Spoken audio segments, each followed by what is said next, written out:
Άντε, τι περιμένετε πια. Πώς να το ξεψυχήσετε, του βγάλετε την ψυχή του ανθρώπου. Νομίζω ότι είναι εύκολη η υπόθεση να κάνεις ένα φόνο. Δεν ξέρω, κύριε, δεν εφώνευσα ποτέ μου, σας το ορκίζομαι. Μη ειρωνεύεσαι. Όχι, κύριε, εγώ σας συμφωνώ. Οι φίλοι σας είναι όλοι έξω στην παραλία, απολαμβάνουν τον ήλιο και τη θάλασσα και εσείς κάθεστε εδώ μέσα και σκοτώνετε. Δεν σκοτώνω, αυτή είναι η δουλειά μου. Ωραία δουλειά. Να τυλίγετε φόνους στο χαρτίρες και με τυρόπιτες. Ναι, όμως είναι φόνο με πολλή έμπνευση. Με τι έμπνευση, όλος με την τραφομηχανή του σκοτώνεται. Τάκ, τάκ και πάρ' τον κάτω. Τάκ, τάκ και πάρ' τον κάτω. Πότε επιτέλους θα στείλετε το ανυποψίαστο θύμα στον αγγίλιστο, να βγείτε να κάνετε και κανένα μάθημα Jet ski, εσύ ξέρεις jet ski. Εγώ αρκετά το θαλάσσισα στη ζωή μου. Δεν μου χρειάζεται να βουτάω και στη θάλασσα. Λοιπόν, τι θα γίνει με το βελοθάνατο? Λοιπόν, από ό,τι βλέπουμε, θα απομένουμε περίπου 6 σελίδες ζωής. Εγώ να το συντομεύετε, δεν πας και γλιτώσουμε και χαρτί. Αχ, δεν μ' αρέσει η ηρωνία σου όμως. Το ύφος μου τέτοιο, κύριε. Βέβαια, αν θες να ξέρεις, μια μακαρίτσα συναδελφός μου, η Άγγελα Κρίστη, παρασημοφορήθηκε από τη βασίλισσα της Αγγλίας. Αν περιμένετε τέτοιες τιμές εδώ στην Ελλάδα, σωθήκατε. Εδώ δεν έχουμε βασιλιά, έχουμε πρόεδρο της Δημοκρατίας. Και η διαφορά του πρώτου με τη δεύτερη είναι ότι η δεύτερη έχει και σημαντικότερες δουλειές να κάνει. Εκτός το ότι είναι και πολύ γεια σου με τις γάτες. Όπως λέτε και εσείς οι λαϊκοί, Άρα το επόμενό μου θύμα θα είναι σίγουρα η πυρέτη.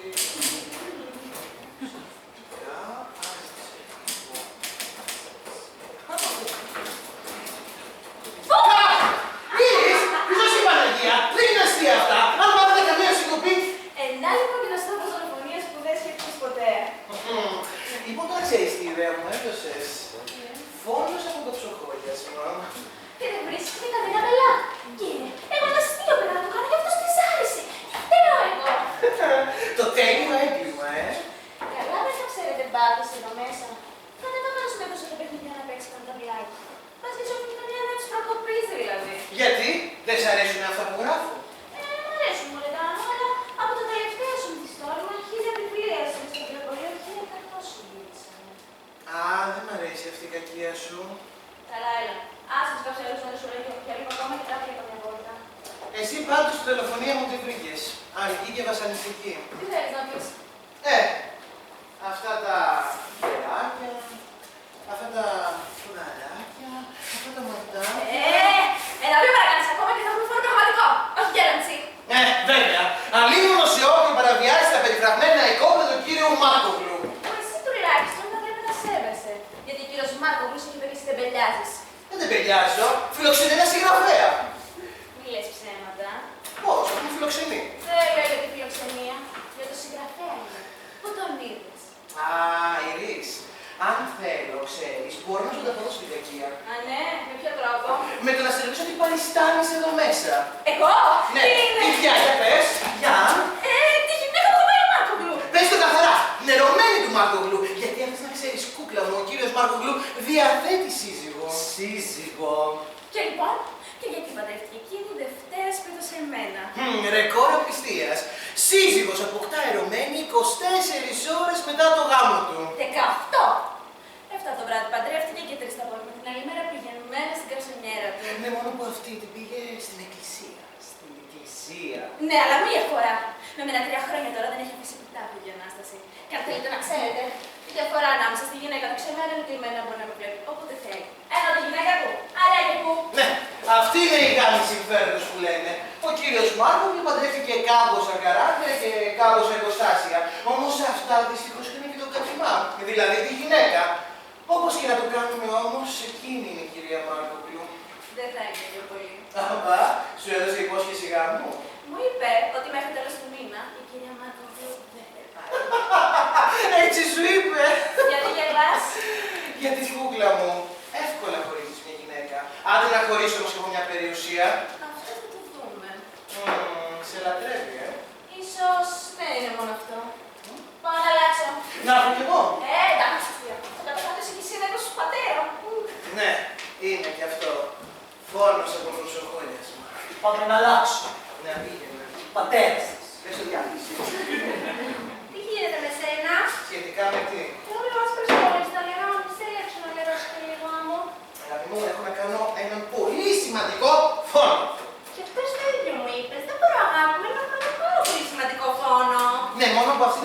ξέρεις.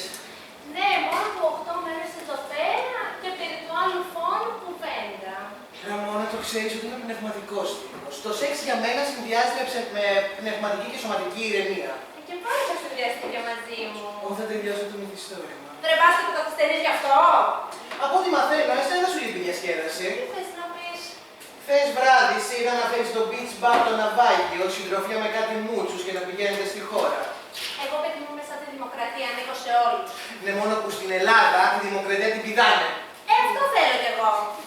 Βρε, εσύ πια δεν είσαι η σουφράζερα της επιθεώρησης που μας κάνει γαλάτσι για τον κόσμο να γελά. Είσαι μια κυρία του κόσμου. Και το κοσμάκι. Ερωτικός πάντα είμαι σοσιαλίστρια. Τότε γιατί η Καόρος είναι σε ψηλά στρώματα. Μα ήταν τα μόνα στρώματα που μου είχαν ξαφύγει. Ναι, όμως έτσι έφτιαξε την κόρη σου. Από μένα περίμενα αυτή. Πού πήγε? Πάνω. Ναι, πάνω, αλλάζει. Αυτή χρυσό μου έφτιαξε λαμπόν τελαμένη. Ορίστε. Λέω, έπιασε την καλή από χέρι. Εγώ στην ηλικία της τριγύρναγα με απένταρους θεατρινούς τους. Ρομαντισμοί και αηδίες. Ενώ αυτή κατάφερε από τα 22 της χρόνια να στριμώσει το κρεβάτι ενός μάρμαρου του. Καλά τα λένε, Ντάνο μου. Η σημερινή ωραία είναι καλύτερη από εμάς. Θέλω ένα τσιγάρο τώρα. Δεν έχουμε τελειώσει. Ένα πάθο να το πάρεις. 3 χιλιόμετρα από δρόμο. Το περπάτι μου κάνει πάρα πολύ καλό στο σεξ. Δεν έχω ψηλά. Αχ, έλα να σου δώσω. Τι να σε κάνω. Τα ρέστα τα θέλω. Ναι, και εγώ. Να σου πω, Τι θέσεις τώρα σου πάρω. τα ρίστα δεν τα θέλω.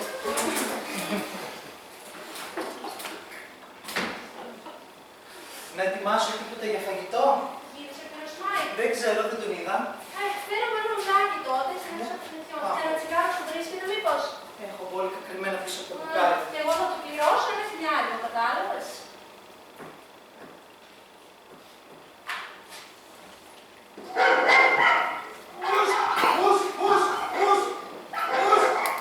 Ορίστε μας τα παλιόχημα. Μα τι στην ευχή. Ανθρώπους τα χαρίζουνε. Κάποιος εδώ. Κάποιος εδώ. Επιτέλους κάποιος εδώ.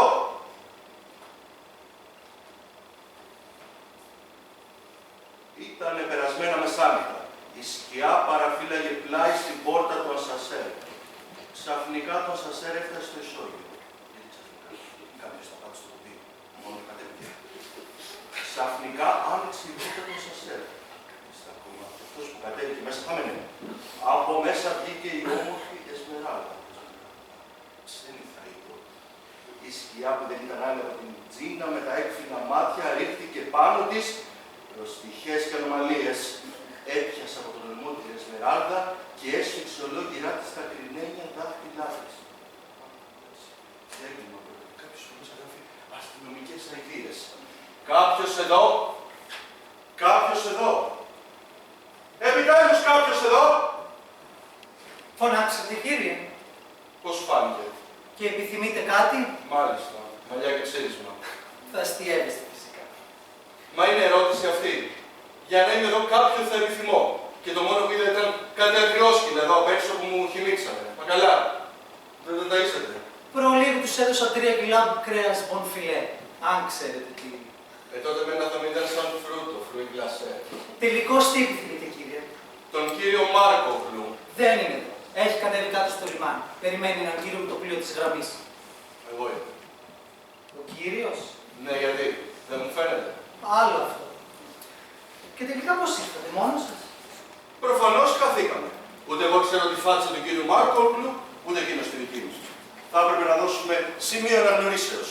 Ένα κόκκινο γαρίφαλο, ας πούμε. Όχι, μη λες γαρίφαλο, να χαρίσει. Κάποτε κράταγα κόκκινο γαρίφαλο και με αναγνώρισε. Κάποια τη σπινίδα. Κάποιος αστυνομικός. Κόκκινο γαρίφαλο μου λέει, κομμουνιστής είσαι. Έλα μέσα. Τώρα γίνεται το αντίθετο. Θέλετε να σας φέρω κάτι παγωμένο να δροσιστείτε? Όχι, τα παγωμένα με κρυώνουν. Ενώ τα ζεστά σας δροσίζουν, τέλος πάντων. Πάω να βάλω το βραστήρα. Περιμένετε.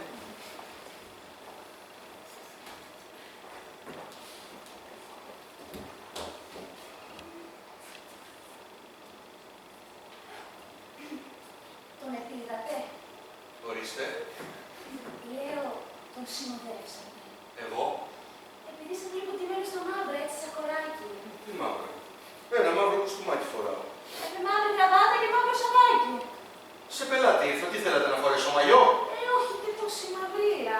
Ακούστε κυρία μου. Ένας ευπρεπής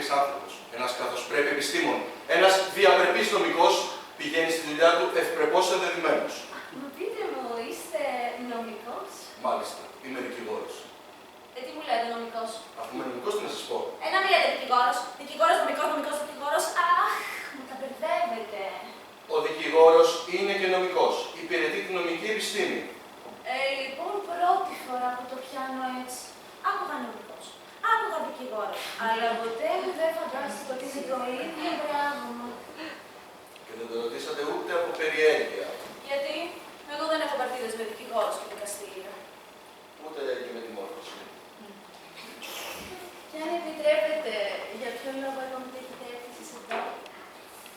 Έχω μια συνάντηση με τον κύριο Μάρκο, εκπρόσωπο της αναξιοπαθούσης τάξεως των βιομηχάνων και της περισσότερο αναξιοπαθούσης τάξεως των εφοπλιστών. Τον έχετε μπροστά. Μάρκογλου τον είπα. Μάρκογλου. Κύριε μου, είναι δυνατόν να με βλέπετε στο σπίτι του κύριου Μάρκογλου και να με ρωτάτε τον ξέρω? Γιατί. Και εγώ βρίσκομαι σπίτι σου, σπίτι του, και όμως δεν το γνωρίζω. Πώς γίνεται? Μόνο τη φάτσα του έχω. Με πήρε στο τηλέφωνο και μου είπε: Έλα στην Πάρο, σε θέλω. Αλλά δεν το ήξερα. Εσάς όμως, κάπου σας έχω ξαναδεί. Φυσικά και με έχετε ξαναδεί. Πού? Στην τηλεόραση. Ηθοποιός. Φωτομοντέλιο. Βέβαια, αυτή τη δουλειά έκανα μέχρι πριν από 3 χρόνια. Τώρα. Φωτομοντέλο είπατε. Ναι. Έχω παίξει και σε διάφορες διαφημίσεις. Μία από τις πιο γνωστές μου είναι το τραγούδι το σαπούνι Καμερόν. Καμερόν. Καμερόν. Όχι, δεν είναι δυνατόν. Δεν είναι δυνατόν. Τι πάθατε? Το Καμερόν. Το άτομο το σαπούνι. Είδα, σας είδα στη διαφήμιση. Αγόρασα το σαπούνι και να κάτι σπιθούρια σε όλο μου το σώμα σαν μαλτεζόκλακες. Αλλεργία μου ο γιατρός. Ναι, αλλά τώρα γιατί ξυνόσαστε? Πού βρήκατε το σαπούνι? Γιατί είδα εσάς. Και κάθε φορά που έβλεπα εσάς, ακόμα και σε άλλες ρεκλάμες, με έπιανε φούντονα και με έπιανε. Αχ, ξύστε με, ξύστε με λίγο. Μάλιστα, να σας ξύσω. Αχ, από κάτω το χέρι. Μάλιστα, από κάτω. Αυτό. Δεξιά, δεξιά. Αριστερά.